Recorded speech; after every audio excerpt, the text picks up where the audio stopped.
انا فتحت فيديو اهو. بسم الله الرحمن الرحيم. ده جدار البطن اهوت.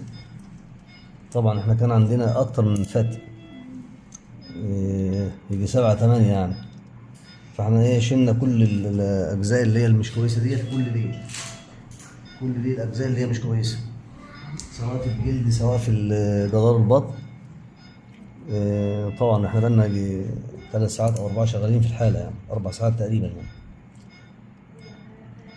وحطينا الشبكه زي ما هي مفروده كده. الشبكه الحمد لله بدأ الديفكت صلح بالشكل الجميل ده كده، الحمد لله رب العالمين.